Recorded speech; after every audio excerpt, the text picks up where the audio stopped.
Since 9/11, our entire world has been, well, completely re-engineered around this idea of security. But it turns out this whole new reality is built on a single, powerful, and honestly, a surprisingly unstable idea. And once you understand that idea, it changes how you see pretty much everything. So, who gets to define terrorism? I mean, it seems pretty simple, doesn't it? We all think we know what it is when we see it. But the real answer is way more complicated, and it has massive consequences for all of us. Because the thing is, the answer to that question, it changed everything. Because how we answer it, that determines who's considered a threat, what rights you and I have, and just how much power a government can claim for itself. It was the key that unlocked the entire modern security state. All right, so let's dig into this. We're dealing with a really slippery political word, a label that can absolutely be used as a weapon. First off, let's just talk about the word itself. Terrorism. It's not some fixed scientific thing. It's a label. And like any label, it gets used for political reasons. Okay, take a look at this. This is the story of one man, Martin McGuinness. On the one hand, he was labeled a terrorist, an outlaw by the British government. But then later in life, he becomes the deputy leader in that same government. So what gives? What changed?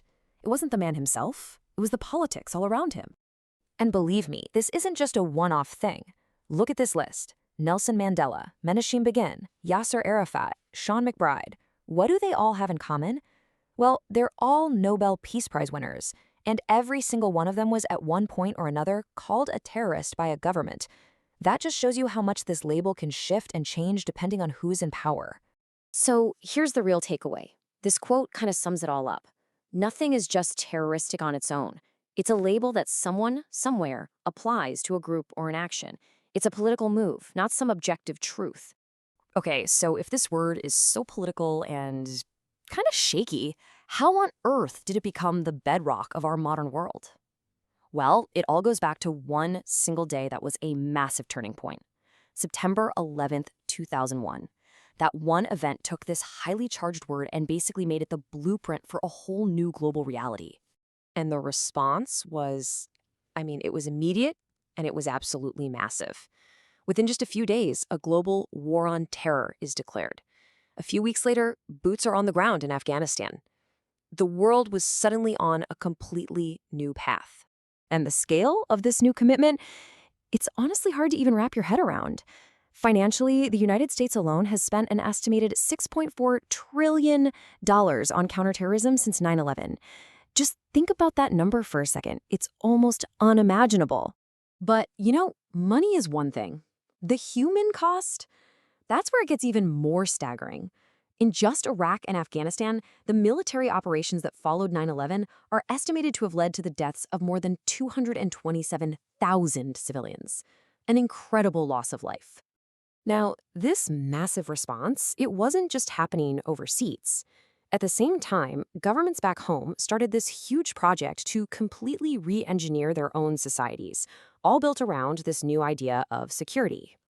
In the US, for example, this led to the biggest government shakeup in decades. The Department of Homeland Security was born, basically pulling together 40 different federal agencies and putting them all under one massive roof. And its job? Its mission was huge. We're talking border and airport security, being ready for emergencies, dealing with chemical and biological threats, analyzing intelligence, you name it. This new department touched pretty much every single aspect of American life. But here's where it gets really interesting, almost like a paradox. Even as these huge, powerful security agencies were being built, the very governments building them couldn't actually agree on a single clear definition of what they were fighting. If you look at the official definitions from the UN, the US, and the UK, they're all different in really important ways. It just shows you there's this shaky foundation right at the core of this whole global effort. Meanwhile, over in the UK, they developed their own strategy called Contest. And if you look at it, you see a lot of the same ideas. It's not just about pursuing and stopping attacks. It's also about preventing people from becoming terrorists in the first place and preparing society for an attack if it does happen. And that shift, that focus on preparation, that brought a whole new idea into our lives. Which brings us to what you could call the age of resilience. See, this isn't just about what the government does anymore. It's about a huge shift in who is actually responsible for keeping us safe. So, this word, resilience, what does it even mean in this context?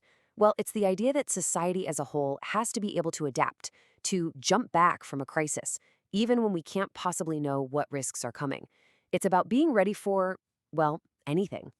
And this is the really crucial part. This quote gets right to the heart of it. Governments are now essentially asking all of us, citizens, communities, businesses, to take on the job of managing our own security risks. It's the whole logic behind things like, if you see something, say something. And the result of all this? Security isn't just the government's problem to solve anymore. Nope, it's now a shared responsibility. We, the citizens, have become partners, really the eyes and ears in a system of our own surveillance. So, all of this leads us right to the central conflict of the post-9/11 world, this constant, and what now feels like a permanent, trade-off between our security and our liberty. And, a lot of critical scholars will argue that this has created a totally new way of governing. It's a model that time and again puts security ahead of liberty. It operates from a place of general suspicion, where everyone's a potential threat. And it justifies things we'd normally never accept by saying we're in exceptional times, a state of emergency that never seems to end. Which really forces us to confront a tough question. What's actually the bigger threat to our civil liberties? Is it the actual threat of international terrorism? Or is it the huge, permanent, and often intrusive security systems that our own governments have built in response to that threat? I mean, that's really the core debate of our time, isn't it? And that leaves us with one last thing to think about. We don't hear the phrase war on terror as much anymore, but the infrastructure, the laws, the whole mindset, that's all still here. So is that war really over? Or has it just become so normal, so woven into our daily lives that we've kind of stopped even noticing it? Has it just become the new normal?